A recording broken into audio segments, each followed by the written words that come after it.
السلام علیکم. پروگرام کٹہرا میں ہوں وقاص ولانا. کل وفاقی بجٹ پیش ہوا, آج سندھ کا بجٹ بھی پیش ہوا.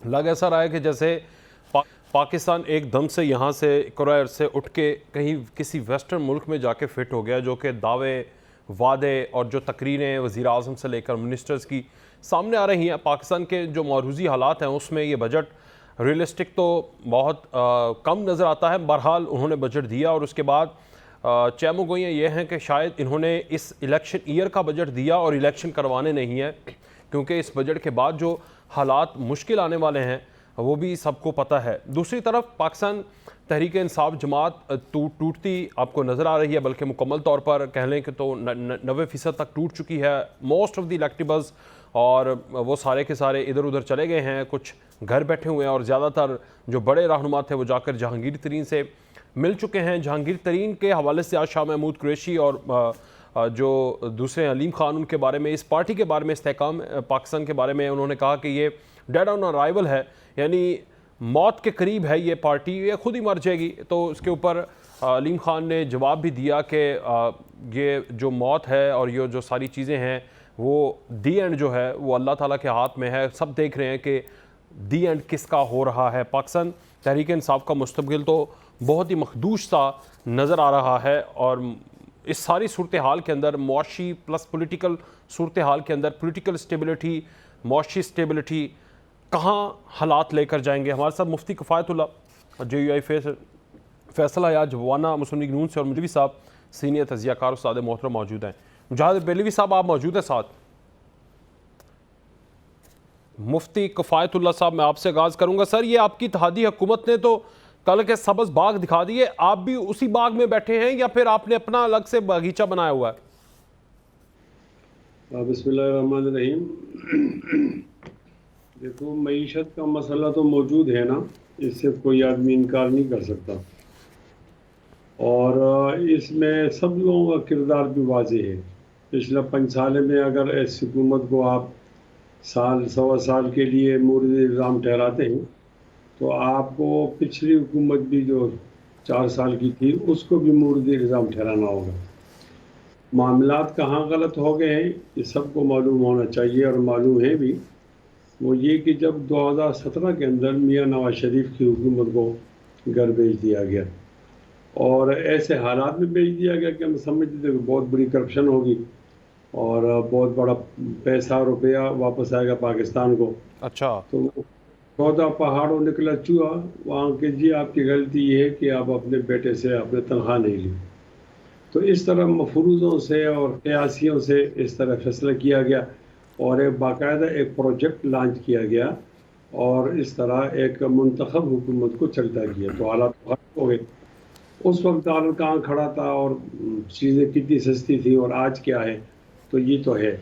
اب معیشت کی یہ پوزیشن ہے, تو آپ نے دستیاب وسائل کے اندر لوگوں کو ریلیف دینا ہوگا. تو میں سمجھتا ہوں کہ دستیاب وسائل جتنے تھے اس کے اندر تو کوشش کی گئی. یہ آپ قطعاً نہ سمجھے اس حکومت کو آپ دیگر حکومت کا موازنہ نہیں کر سکتے. اور حکومتیں ہوتی تھیں وہ اچھے حالات کے اندر آتی تھیں تو وہ عیاشی کرتے تھے اور وہ حکمران ہوتے تھے, انجوائے کرتے تھے حکومت کو. اس حکومت کو تو سخت فیصلے کرنے پڑے, اور یہ آئی ہے تو یہ پھولوں کا سیج نہیں ہے, کانٹے ہیں کانٹے. تو انہوں نے سخت فیصلے کرنے تھے. مشکل حالات کے اندر ریاست کو بچانے کا معاملہ سامنے آ گیا تھا, تو انہوں نے اس پہ تو ایک مناسب رول ادا کیا, اور جتنا ہو سکتا تھا انہوں نے. مفتی صاحب, ریاست بچ گئی ہے. اس آپ نے 9 مئی کے حالات تو واقعات تو دیکھیں نا. 9 مئی کے واقعات ایسے آئے تھے کہ اس میں ہر ایک پریشان تو تھا, اور پریشانی اس حد تک بڑھ گئی تھی کہ سیاست خلاف ہو رہی ہے ریاست کی. یعنی ریاست کو درخور اعتنا نہیں سمجھا جاتا. تو اس صورت کے اندر تو یہی تو ہو گیا کہ سخت حالات کے اندر وہ پوزیشن تو آ گئی ہے, اور وہ جماعت جس نے اس کے اندر کردار ادا کیا وہ ٹوٹ پھوٹ کا شکار ہو گئی, اس کا مستقبل بھی تباہ ہو گیا. اس حال کے اندر تو اطمینان ہے. اب آپ نے بجٹ کیسا دینا ہے, تو ظاہر دستیاب وسائل میں ایسا ہی ہو سکتا تھا. میں اس کو متوازن اور مناسب بجٹ کہتا ہوں. ٹھیک, مجاہد بریلوی صاحب، مشکل حالات کے اندر یہ حکومت آئی تھی، موسٹلی حکومتیں آسان حال کے اندر 2018 کے اندر پھلتا پھولتا پاکستان دے کر گئے. 2018 سے 2022 تک ڈیفالٹ کروا دیا تھا پاکستان. ان کے اپنے لوگ یہ بولتے رہے اور پھر انہوں نے ریاست کو بچایا اور 1.5 سال کے اندر ریاست بچ گئی ہے. مجاہد بریلوی صاحب، آپ نے نہ صرف سوال کر لیا بلکہ سر جواب بھی دے دیا کہ انہوں نے ریاست کو بچا لیا.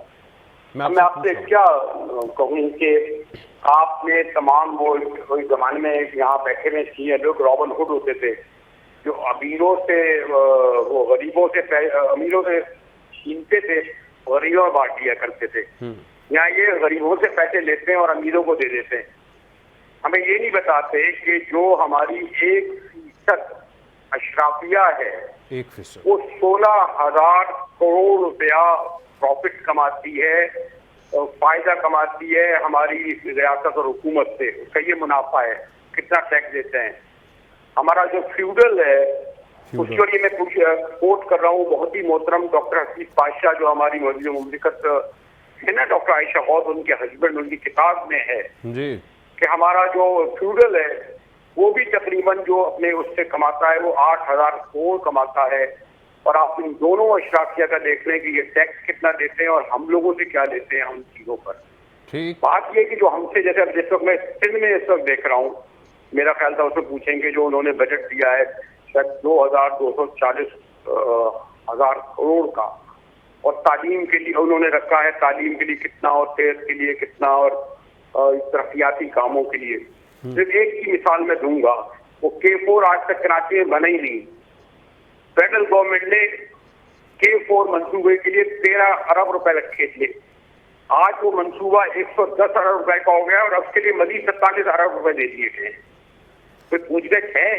یعنی میں تو ایک اسٹوڈنٹ ہوں، طالب علم ہوں، مجھے تو اکانومی کا اتنا نہیں پتا، لیکن یہ سادہ سے میرے سوال ہیں کہ فیڈرل گورنمنٹ نے جو ہمارے سندھ کے لیے فیڈرل KCR یعنی جو بہت اہم تھا، یعنی کراچی ریلوے یا K4 جو ہمیں پانی دیتا تھا، یہ پانی کا منصوبہ 4تھی بار ہمارے پرائم منسٹر نے اس کا سنگ بنیاد رکھا ہے اور اب وہ 110 ارب روپے کا ہو گیا ہے. تو یہ تو اعداد و شمار میں آپ جو چاہے کر لیجیے، لیکن آپ ہمیں اس کا حساب کتاب تو دیں. جو K4 منصوبہ گیا تھا جس کے لیے ایک بار آپ نے پھر 47 روپے رکھ دیے. باقی تو میں ڈیٹیل میں نہیں جاؤں گا کہ ہم سے کہاں سے ٹیکس کیا جا رہا ہے اور کیا ملے گا اور آپ کی تنخواہ. اب آپ کہہ رہے ہیں نا آپ نے سرکاری ملازمین کو دیا ہے. سوری ٹو سے سرکاری ملازمین کی تعداد کتنی رہ گئی ہے پاکستان میں؟ پرائیویٹ سیکٹر میں آپ کہتے ہیں 32,000. آپ اپنے ارد گرد ملازمین کو دیکھ لیں، ان کی کم سے کم تنخواہ کتنی ہے؟ کیا ہم پابند ہیں 12,000 15,000 16,000 18,000 اور یہ ہم برسوں سے سن رہے ہیں. میرا کہنے کا صرف مقصد یہ ہے کہ اعداد و شمار ایک منحوس چکر ہے اس کا. ہاں، اور اگر آپ دولت کے حساب سے لڑائیں، اور ہاں ساتھ ساتھ یہ بھی کروں، یعنی آپ نے بجٹ سے پہلے ہی 110 ارب روپے اپنے MNAs کو دے دیے.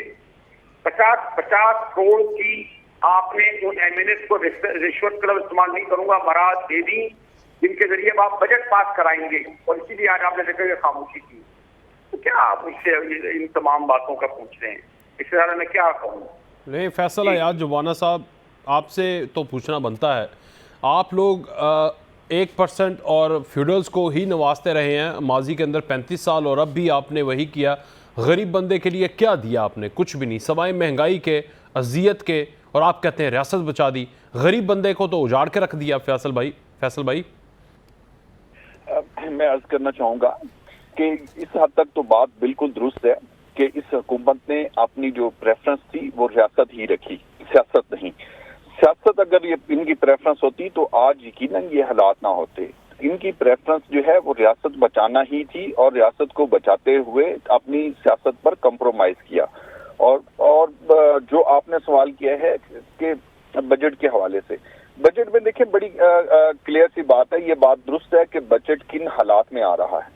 جب PMLN یا PDM نے حکومت سنبھالی تو اس وقت جو ہے آپ کے فارن ریزرو کیا تھے، اس وقت اکانومی کی کیا صورتحال تھی. اگر آپ PMLN یا PDM کی حکومت کا کمپیریزن کرتے ہیں تو آپ کریں 2017 کے بجٹ کا کمپیریزن کریں. اس وقت آپ کے فارن ریزرو کیا تھے، اس وقت جو ہے ترقی کی شرح کیا تھی، اس وقت جو ہے مہنگائی کی شرح کیا تھی، مہنگائی کی کیا بڑھ رہی تھی یا کیا صورتحال تھی، تو وہ زیادہ بہتر ہوگا۔ اوور دا نائٹ جو ہے اکانومی میں بہتری نہیں آتی۔ میں سمجھتا ہوں کہ جو بجٹ پی ڈی ایم کی حکومت نے پیش کیا وہ کہتے ہیں کہ ہم نے آپ کو 6% کے اوپر گروتھ دی، آپ اسے 0.30% پہ لے گئے ہیں، اور اب بھی آپ نے تخمینہ 3 سم تھنگ کا لگا کے رکھا ہوا ہے۔ یہ ہے آپ کی 1 سال کی پرفارمنس۔ ریاست بچائی ہے یا اجاڑی ہے آپ نے؟ دیکھیں ریاست میں یہی تو عرض کر رہا ہوں نا، اگر آپ 2022 کا جب اپریل میں یہ حکومت سنبھالی اس وقت کے اعداد و شمار اور آج کے اعداد و شمار کا کمپیریزن کریں گے تو میں سمجھتا ہوں کہ چیزیں بہتری کی طرف گامزن میں آپ کے سامنے رکھ دوں، اگر آپ کہتے ہیں اجازت دیتے ہیں کر دوں کمپیریزن۔ اس وقت گروتھ 6.10% پر تھی، آج 0.29% پر ہے۔ اس وقت انڈسٹری 6.83% کے اوپر گروتھ کر رہی تھی، آج -2% کے اوپر انڈسٹری ہے۔ ایل ایس ایم اس وقت 11.90 پر تھی، آج -7.98 پر ہے۔ سروس کا، کنسٹرکشن کا، لائف سٹاک جس کے آپ بھی مشیر رہے ہیں، لائف سٹاک کا میں بتا دیتا ہوں 2.25% کے اوپر تھی، آج لائف سٹاک بہتر ہوئی ہے، باقی سارے معاملات خراب ہیں جناب۔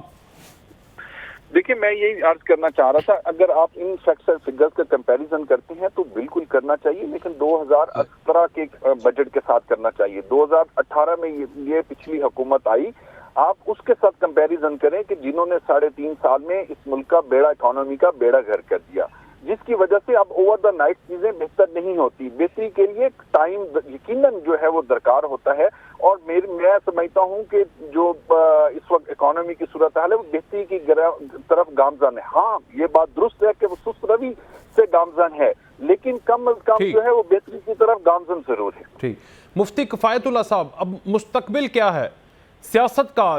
ٹھیک ہے معیشت، آپ تینوں ہی معیشت دان نہیں ہیں، لیکن ہر بندہ معیشت کو تو جانتا ہے جب اس کے گھر پر پڑتی ہے، تو مستقبل کیا ہے؟ کیا اسی معاملات، اسی سیٹ اپ کے ساتھ آپ نے آگے بڑھنا ہے؟ کیا آگے سوچا ہوا ہے پی ڈی ایم نے؟ مستقبل تو یہ ہے کہ ہم ایک دن اضافی نہیں گزاریں گے۔ جو ہمارا اگست کی 13 تاریخ ہے، جو ہماری آئینی مدت ہے، اس سے ایک دن بھی آگے نہیں جائیں گے، اور ہم نگران حکومت قائم کر کے قوم کو موقع دیں گے کہ وہ اپنے لیے قیادت منتخب کرے۔ میں ایک آپ کے چینل کے حوالے سے ایک رائے دیتا ہوں، بجائے اس کے کہ آپ ہمیں کوسیں اور ہم آپ کو کوسیں، ایک معاملہ تو موجود ہے۔ اگر اس آنے والے دنوں میں، ایک مہینے میں ایک ایسا ہو جائے کہ پاکستانی قوم اور عوام کھانا کس طرح کھائے گی، اس بات پر اگر سب لوگ جمع ہو جائیں اور کوئی بنیادی طور پر کوئی خط و حال واضح کریں اور معیشت کے بارے میں سوچیں اور سیاست کو اور معیشت کو الگ کر دیں، اور 15-20 سال کے لیے اس معیشت کو الگ رکھا جائے، میں سمجھتا ہوں کہ ہم مسئلے کو حل کر لیں گے۔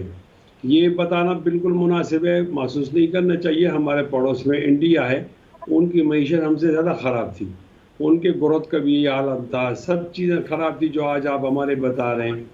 تو انہوں نے آپ سے مشورہ کیا کہ ہم میثاقی معیشت کر لیتے ہیں، کوئی ہارتا رہے گا، کوئی جیتتا رہے گا، حکومتیں بنتی رہیں گی، ٹوٹتی رہیں گی، لیکن یہ جو ہم 15 سال کے لیے یا 20 سال کے لیے خط و حال بناتے ہیں، ان اقدامات پر ہر ایک آدمی اس کی حفاظت کرے گا، اس کو نہیں چھیڑے گا۔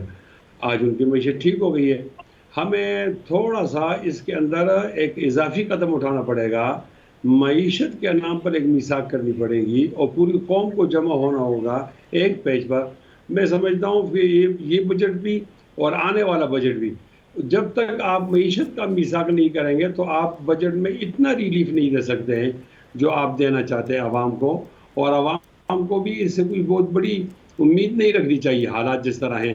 لیکن اگر معیشت کا میثاق ہو جائے تو پھر میں سمجھتا ہوں کہ ہم آگے ادھر بڑھیں گے۔ مفتی صاحب اب تو آپ کے لیے دیکھیں نا چیزیں بڑی آسان ہو گئی ہیں، اب ایک نئی پارٹی آ گئی ہے، وہ چلیں الیکٹیبلز کے ساتھ ہے، ابھی سیاست میں وہ کیا کرتی ہے وہ تو بعد میں دیکھنا ہے، لیکن ابھی تو آپ 13 کی 13 پارٹیاں ہیں، ایک پارٹی کو تو آپ خود کہہ رہے ہیں کہ وہ تو تباہ ہو گئی، تو کر لیں اب فوری طور پر کریں میثاق معیشت، آپس میں کر لیں۔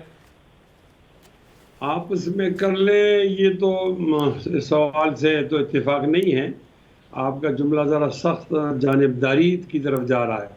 کچھ ایسی جماعتیں ہیں ہمارے ساتھ نہیں ہیں، لیکن جس طرح جماعت اسلامی ہے، اگر ہم آپ بیٹھیں گے تو اس کو پار کرنا پڑے گا۔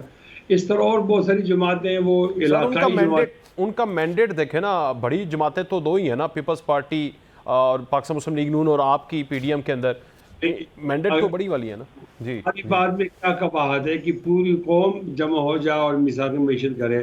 اسی قوم میں سے تو منتخب حکومت آئے گی نا، یعنی آپ کی آئی ہماری آئی، لیکن آئے گی تو سے اگر پوری قوم منتخب میثاق معیشت کر لیں، یہ تو اچھی بات ہے، اس کو تو آپ اپریشیٹ بھی کریں، اس افزائی بھی کریں. I do. لیکن مسئلہ وہی آ رہا تھا جو جماعت تحریک انصاف تھی، وہ اس نقطے کے اوپر نہیں آ رہی تھی، جس کی وجہ سے 4 سال سے جب سے اپوزیشن لیڈر شہباز شریف اور اب پرائم منسٹر بن کر بھی وہ کہتے رہے نہیں مانا. تو اب آپ کو میں یہی کہہ رہا ہوں کہ اب آپ کو میثاق معیشت کرنا چاہیے. بڑی اچھی تجویز دے رہے ہیں آپ، تو اس کو بسم اللہ کرنا چاہیے. بالکل اس میں وقت نہیں ضائع کرنے چاہیے، اور اگر آپ کے اس چینل کے حوالے سے یہ خبر آگے جاتی ہے اور قوم کے لیے بہتری ہوتی ہے تو یہ آپ کے لیے، ہم سب کے لیے مبارکباد. فیصل بھائی، آپ اس چیز سے اتفاق کرتے ہیں اور جا کے اپنے لیڈران اور مریم نواز سے، شہباز شریف سے بات کریں جناب. دیکھیے، میثاق جمہوریت کا جو میثاق جمہوریت بھی انہی دو بڑی پارٹیز نے کی، اور میثاق جمہوریت کرنے کی وجہ سے آپ کی جو ہے جمہوریت میں سٹیبلٹی آئی. میں سمجھتا ہوں کہ یہ بات درست ہے، مولانا صاحب نے بالکل درست بات کی کہ ہمیں اپنے ہمسائے کی ملک میں جو انہوں نے اچھا اقدام کیا اس کو سراہنا بھی چاہیے اور اس کو فالو بھی کرنا چاہیے. اور یہی صورتحال بنگلہ دیش میں بھی ہے کہ ہمارا جو دوسرا بھائی تھا اس میں انہوں نے بھی اپنی سیاست سے معیشت کو نکال دیا اور میثاق معیشت کی بات کی. انہوں نے کہا کہ معاشی پالیسیز کو سیاست میں نہیں لے کے آنا چاہیے. یہ بات 100% درست ہے کہ جب تک ہم میثاق معیشت کی طرف نہیں بڑھیں گے، جب تک ہماری پاکستانی عوام اور پاکستانی پولیٹیکل پارٹیز اس پر اتفاق نہیں کریں گی. یہ بات درست ہے کہ بجٹ اسی طرح آتے رہیں گے، جو لوگ حکومت میں ہوں گے وہ اس کو اپریشیٹ کرتے رہیں گے اور جو حکومت سے باہر ہوں گے وہ اس کو تنقید کرتے رہیں گے. لیکن ہمارا جو ایک پاکستانی ہونے کی حیثیت سے ایک ہدف ہے، ہم شاید اس کو اچیو نہیں کر پائیں گے. تو وہ اسی صورت میں ممکن ہے کہ ہم معیشت کو جو ہے وہ جمہوریت میثاق معیشت آپس میں بیٹھ کے طے کریں اور کہہ دیں کہ سیاست میں معیشت جو زیادہ جو ہے وہ سیاست نہیں کرنی، بلکہ اس کو 20 سال کا، 15 سال کا، 25 سال کا پلان ہے، اور اس پلان کے مطابق اگر ہم آگے بڑھیں گے تو اس کا ہر پاکستانی کو فائدہ ہوگا. ٹھیک. اچھا مفتی صاحب، یہ تو آپ نے بڑی اچھی تجویز دی اور میں یہ چاہوں گا کہ اس کو انیشیٹ کرنا چاہیے اس چینل کے، اس پروگرام کے پلیٹ فارم سے بھی. ارباب اختیار جو اس وقت حکومتوں میں بیٹھے ہیں، آپ کی پارٹی بھی خیر اس میں ہے، تو یہ آگے بڑھنی چاہیے. مگر مجھے ساتھ یہ بتا دیں کہ سیاسی استحکام آپ کو لگتا ہے کہ 9 مئی کے بعد آ چکا ہے؟ نہیں، 9 مئی کے بعد سیاسی استحکام تو نہیں آیا، کچھ چیزیں ٹوٹ پھوٹ کا شکار ہو گئی ہے نا. اچھا. ایک جماعت جو اپنے آپ کو بہت بڑی جماعت کہہ رہی تھی، اس کا پتہ چلا کہ وہ ملک کی مخالف ہے نا، وہ محب وطن نہیں، سخت مخالف. تو انہوں نے جو کچھ حرکتیں کی تو اس پر تو اب عدالت کام کرے گی، اور عدالت نے جو فیصلہ کیا ہم سب کو ماننا پڑے گا. اس کے بعد اسٹیبلٹی آئے گی. جب تک 9 مئی کے واقعات کو کیفیت کردار تک نہیں پہنچایا جاتا، اس وقت گو مگو کی کیفیت ہوگی. اور جب وہ کیفیت کردار تک پہنچ گئے تو وہاں سے اب الف با تا سا شروع کریں گے. کیفیت کردار سے کیا مطلب ہے جناب مفتی صاحب؟ کیفیت کردار کا کوئی جملہ مشکل تو نہیں ہے، پتہ نہیں آپ کو سمجھ کیوں نہیں آ رہا. جس نے جو غلطی کی اس کو غلطی کے حکم کے مطابق سزا مل جائے. ٹھیک. وہ چاہے سابق وزیر اعظم، چیئرمین تحریک انصاف کیوں نہ ہو، ان کو کیفر کردار تک اسی طرح پہنچایا جائے، آگے بڑھنا چاہیے. شریف کو پہنچایا گیا، اور جس طرح یوسف رضا گیلانی کو پہنچایا گیا، جس طرح بھٹو صاحب کو پہنچایا گیا، تو پھر یہ تو مثالیں ہیں نا. وہ تو کہتے ہیں کہ ہمارے ساتھ پولیٹیکل وکٹمائزیشن کی، تو پھر آپ بھی ان کے ساتھ پولیٹیکل وکٹمائزیشن کریں گے. مطلب میں جو بات کر رہا ہوں نا کہ 9 مئی کا واقعہ انوکھا ہے. سوال کے تابڑ توڑ حملوں میں آپ اس کو بچائیں نہیں، اس کو سامنے لائیں. پہلی دفعہ ملک کے اندر اندازہ ہوا کہ سیاسی بنیادوں پر فوجی تنصیبات کو اور یادگار شہداء کی توہین ہوتی ہے، تو اب کچھ چیزیں تو تبدیل ہو گئی ہیں نا. جب وہ تبدیل ہو گئی تو اب ان لوگوں کو سزا آپ نہیں دیں، کل آپ بھی کریں گے، میں بھی کروں گا. جب آپ ان کو سزا دیں گے تو معلوم ہو جائے گا کہ اب سے سیاست یوں شروع ہوگی، تو اس کے بعد اسٹیبلٹی آئے گی، استحکام آئے گا. جب آپ ان کو چھپائیں گے تو وہ اور ان کو کیفر کردار تک نہیں پہنچائیں گے تو میں معافی چاہتا ہوں. پھر یعنی کیفر کردار سے مطلب یہ بھی لیا جائے کہ ان کی سیاست ختم کر دیں تمام ایکٹرز کی. دیکھو یہ تو جسٹس کی بات آپ کر رہے ہیں، عدالت کی بات کر رہے ہیں، عدلیہ نہ آپ ہیں نہ میں ہوں. میں آپ کی سوچ پوچھ رہا ہوں نا، آپ نے نہ کرنا نہ میں نے کرنا ہے. Just asking. نہیں، ہماری سوچ تو ہو سکتا ہے میں کہ ان کو معاف کر دو بھائی، وہ غلطی مان لیں اور معافی مانگ لیں. میری یہ سوچ، یہ بھی کھل کے بولیں. ہاں یہ میں کہہ رہا ہوں کہ اگر میں نے غلطی کی ہے تو مجھے اس کو آن کرنا چاہیے، اس کی رسپانسبلٹی فکس ہونا چاہیے، ماسٹر مائنڈ معلوم کرنا چاہیے، لوگوں کیوں اکسایا گیا، نفرت کی بیج کیوں بو گئی. اچانک نہیں ہوتا وقاص صاحب، پہلے آپ نفرت کی بیج بوتے ہیں، پھر اس کے اندر رسوخ آتا ہے، پھر اس پر عمل آتا ہے، پھر آپ غیظ و غضب پیدا کرتے ہیں، پھر ڈو اینڈ ڈائی کا مسئلہ آتا ہے. ٹھیک ہے. اگر ایک منٹ ذرا قطع کلائی آپ، اگر اسکول کا استاد بچے کو بتائے گا کہ آپ کا والد غلط ہے اور آپ کا والد جو ہے قابل گردن زدنی ہے یا وہ چور ہے، اور گھر کے اندر جا کر بچے نے باپ کے گریبان میں اگر ہاتھ ڈالا تو پھر تو استاد سے پوچھا جائے گا کہ آپ نے یہ ذہن کیوں بنایا. یہ آپ اس کو نظر انداز نہیں کر سکتے. ان چیزوں کو آپ جب جگہ تک پہنچائیں گے، وہاں سے سیاست شروع ہوگی کہ نئی پارٹی کتنی ہے اور پرانی کتنی ہے، کون کتنے پانی میں ہے. انشاءاللہ پھر چھوٹی سی سر میں ایک بریک لیتا ہوں. آپ نے بڑی اچھی اگزامپل دے دی بھائی. استاد نے کو کہہ دیا کہ آپ کا والد جو ہے وہ چور ہے، بچے نے جا کے والد کا گریبان پکڑ دیا. اب اگر استاد تو گورنمنٹ کا ہے تو وہ معطل ہوگا اور اسے کیفر کردار تک پہنچایا جانا چاہیے. اور ساتھ ہی پاکستان پیپلز پارٹی کے چیئرمین بلاول بھٹو زرداری نے کہا کہ پاکستان پیپلز پارٹی نسلوں سے فوج کا سیاسی کردار ختم کرنا چاہتی ہے. یہ فوجی تنصیبات پر حملہ کر کے نہیں ہوگا، ون نائٹ آپریشن نہیں ہوگا، بلکہ اس کے لیے بہت جد و جہد اور سیاسی اور عام لوگوں کا جو ادارے ہیں، سویلین ادارے ہیں، ان کو استحکام پرووائڈ کرنا پڑے گا. یہ ہم پوچھتے ہیں اپنے پینلسٹ سے. مجاہد بریلوی سے بات کریں گے بریک کے بعد.